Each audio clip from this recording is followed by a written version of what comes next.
আসসালামু আলাইকুম, বিসমিল্লাহির রহমানির রহিম। হ্যালো এভরিওয়ান, দেখেন আমি আজকে নন্দন পার্কে একটু ঘোরাঘুরি করেছিলাম, যেটা আমার এক দেবর আমাকে ভিডিও করে দিয়েছিল, কারণ আমার হাজবেন্ড অনেক ব্যস্ত ছিল।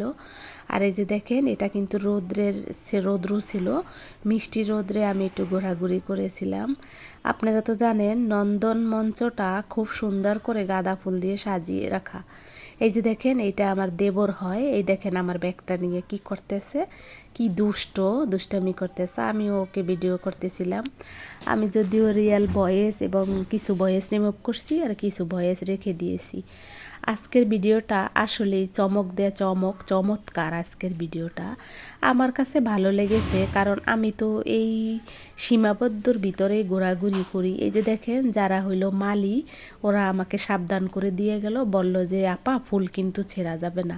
আসলে আমি তো জানি ফুল গাছে শোভা পায়, ফুল কখনো হাতে শোভা পায় না। আমি ফুল কখনোই ছিঁড়ি না, চাইলেই ছিঁড়তে পারতাম কিন্তু ছিঁড়ি নেই। তারপরে দেখেন এই যে মঞ্চটা কিভাবে রেডি করছি, এগুলো তো আপনাদের মাঝে শেয়ার করেছি, কিন্তু যেহেতু এই ভিডিও করেছি, এই ভিডিওর সাথেই কিন্তু এই ভিডিও আমার করা, যার জন্য আমি কাটি নেই, দিয়ে দিলাম আপনাদের মাঝে। ইদানিং আমার ভিডিও ছাড়তে একটু দেরি হয়ে যায়, তার কারণ আমি একটু না অনেকটাই ব্যস্ত, কারণ আমার একটু বাসা শিফট করতে হবে, যার ফলে আমার একটু বিভিন্ন জায়গায় বাসা দেখতে যাইতে হয়। এবং আমি কি আত্মীয়র বাসায় থাকবো না বাসা দেখবো, মানে আমি ভেবে পাচ্ছি না যে আমি আসলে কি করব, বাসা কোথায় নেব, কীভাবে নেব, নাকি সব কিছু আত্মীয়র বাসায় তুলে রাখবো। একটু অনেক ঝামেলায় আছি, মানে কি বলবো, পারিবারিকভাবে।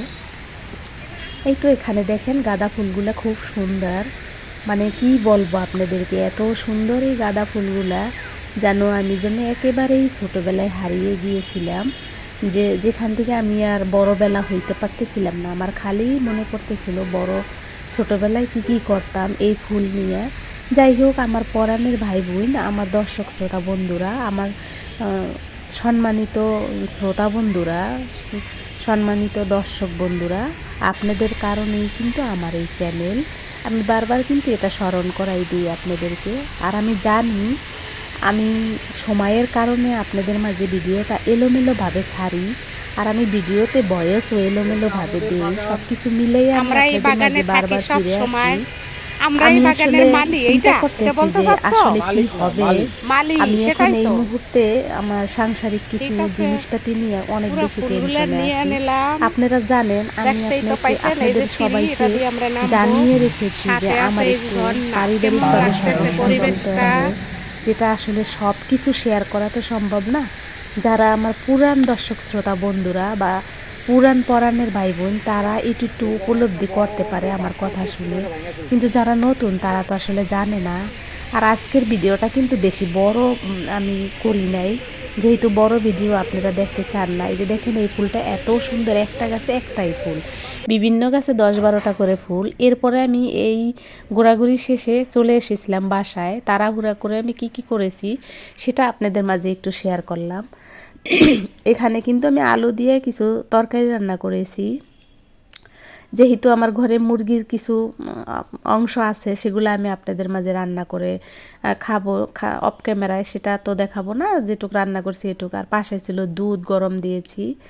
এই তো দেখতে থাকলে বুঝতে পারবেন, আর দেখতে দেখতে কিন্তু ভালো লাগবে, ভালো লাগলেই আপনাদের ভালোবাসাও হবে।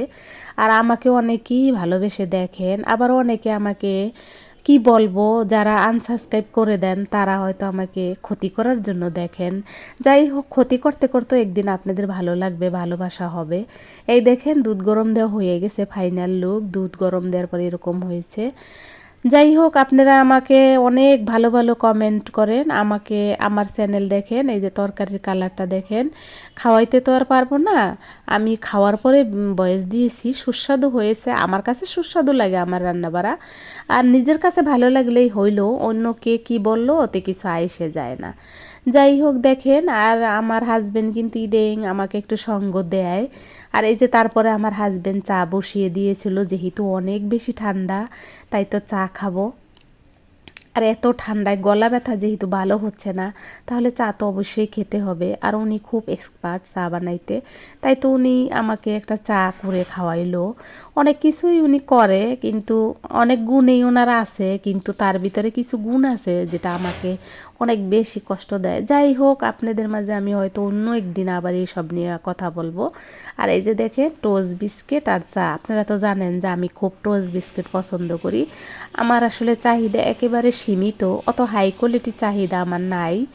আর যেহেতু সংসারের জিনিসপাতি আউলে নিয়েছি, মানে গুছাইতে হবে, সেজন্য মাথাটাও একটু কেমন জানি ভালো লাগছে না, মানে সব সময় একটু ব্যথা ব্যথা থাকে। এই যে দেখেন চাটা কিন্তু সে রেডি করতেছিল, আর রেডি করার পরে কিন্তু চাটা খেয়েই কিন্তু আমার ভিডিওটা শেষ হয়ে যাবে। আপনারা কে কোথা থেকে দেখতেছেন এই মুহূর্তে, আমার ভিডিও যদি কোনো অংশ ভালো লাগে তাহলে অবশ্যই একটা লাইক কমেন্ট শেয়ার করে দিবেন। সাবস্ক্রাইব তো অবশ্যই করবেন, পাশে থাকা বেল আইকনটি অন করে রাখবেন, আর বেলটি বাজিয়ে দেবেন। এগুলো তো পুরান কথাবার্তা, এগুলো তো চাইতে হবে, না চাইলে কেউ দেবে না। যাই হোক, আমি কিন্তু আপনাদের সকলের ভিডিও ঘুরি, সকলের ভিডিও ভালোবেসে দেখি। অনেকের ভিডিওতে কিন্তু আমি কমেন্ট করি না, কিন্তু দেখি। অনেকে কিন্তু আমার ভিডিওতে আসে আবার চলে যায়। যাই হোক, আমি এগুলো নিয়ে কথা বলতে চাই না। দেখেন কেমন আমার চায়ের কালারটা হয়েছে, মানে আমার হাজবেন্ড বানিয়েছে চাটা, কেমন হয়েছে। আর এইটা ইয়াটা খুব সুন্দর ছিল ফুলের, ওইটা একটু দেখাইলো আমার হাজবেন্ড। যাই হোক, চাটা কিন্তু সে খুব সুন্দর বানায়, আর ডিমটাও সে খুব ভালো ভাজে। কিছু কিছু কাজ আসলে আমার হাজবেন্ড করতে পারে, তবে সব সময় আমাকে করে দেয় না। কিছু কিছু সময় যখন আমি একটু বেশি আপসাইড থাকি, তখন সে আমাকে কিছু সঙ্গ দেয়। সবাই ভালো থাকবেন, আমার জন্য দোয়া করবেন, আমিও ভালো থাকবো। আসসালামু আলাইকুম।